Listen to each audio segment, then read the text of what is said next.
freeze, bitch. Another threat to our economies was the growing drug trade of that time.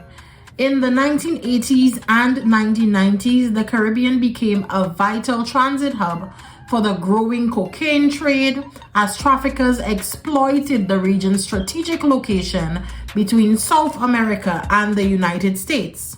Colombian cartels, for example, producing an estimated 15 tons of cocaine daily, relied on the Caribbean as a central criminal network to smuggle drugs northward. By the mid-1980s, over 75% of all cocaine seized was en route to the United States through the Caribbean region. So, in talking about the drug trade, let's talk about the rise of trafficking icons from the Caribbean region. So we're gonna start with Willy Falcón and Sal Magluta. Among the most notorious figures of the era, Cuban Americans Willy Falcón and Sal Magluta turned Miami into the epicenter of the global cocaine trade. The former professional speedboat racers collaborated with Colombian traffickers to transport an estimated 68 metric tons of cocaine into Florida between 1975 and 1991. Despite their eventual arrest, the pair's wealth and influence allowed them to bribe jurors and silence witnesses. Willy Falcón and Salvador Magluta were arrested and charged with smuggling nearly 75 tons of cocaine into South Florida. The feds seized nearly $2.1 billion worth of property as they prepared their case against the Falcón group. But then witnesses against the gang started dropping like a judge's gavel. Though both ended up in U.S. prisons, their legacy underscored Miami's prominence as a trafficking hub. Another person we're going to talk about is Charles Miller. On the small island of St.Kitts, Charles Miller reigned as a powerful trafficker, leveraging violence and intimidation to control cocaine flows. Charles Miller is a wanted man, wanted for drug trafficking and suspected of everything from jury tampering to murder. Everybody knows where he is. The problem is they don't know how to put him behind bars. In the 1980s, Miller was a star witness for the United States government, and he got immunity from prosecution for helping the cops put away a gang of violent Jamaican drug dealers. But then he left the witness protection program and went back. In the 1990s, he used cargo airlines, like Amerijet, to smuggle tons of Colombian cocaine into the United States. His reign ended in 2000 when he was extradited to the US and sentenced to life in prison. However, the violence and instability he fueled continue to haunt the Eastern Caribbean.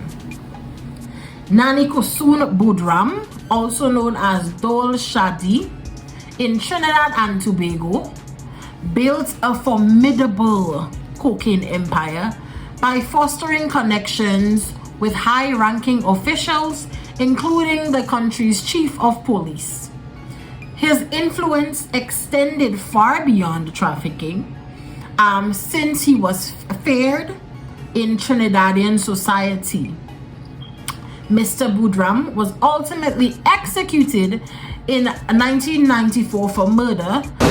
The law said that no one who had been on death row for more than 5 years could be executed. Because appeals took so long, the death penalty was usually commuted to life imprisonment. The jury convicted him and the judicial process said that he was guilty. And we felt that unless the court said that he should not be executed, the executive arm of the state should do all in its power to ensure that the mandate of the people was carried out. It became a cat-and-mouse game. The defense began a battery of appeals accusing the government of political motives, of breaching human rights.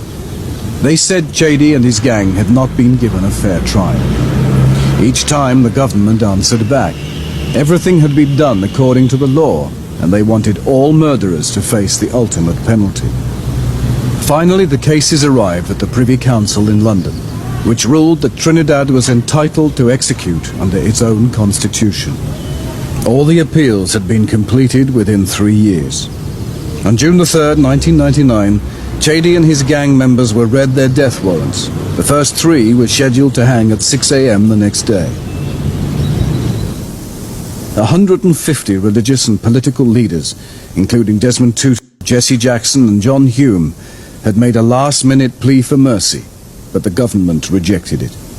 But his operations highlighted how deeply the cocaine trade had infiltrated Trinidad's state infrastructures. Towards the mid to later 1990s, aggressive crackdowns by U.S. authorities began to kind of dry up the Caribbean's cocaine routes. Yet, some traffickers evolved, buying cocaine directly from Colombian and Venezuelan producers to sell in the U.S. themselves. And I'm going to give you 2 examples of these. First, we have José Agosto or Junior Cápsula.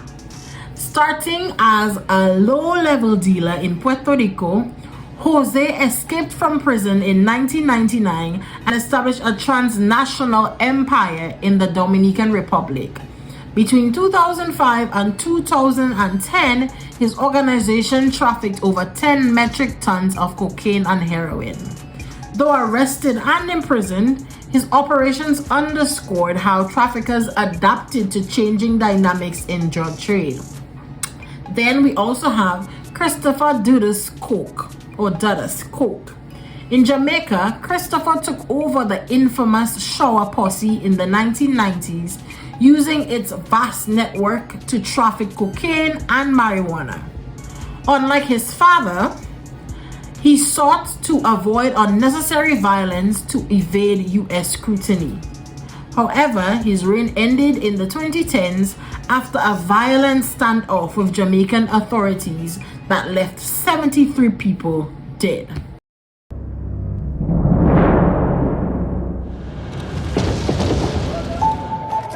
In 2010, with war zones on 2 fronts and disasters, both man-made and natural, the U.S. government also made a brutal gangster a global priority.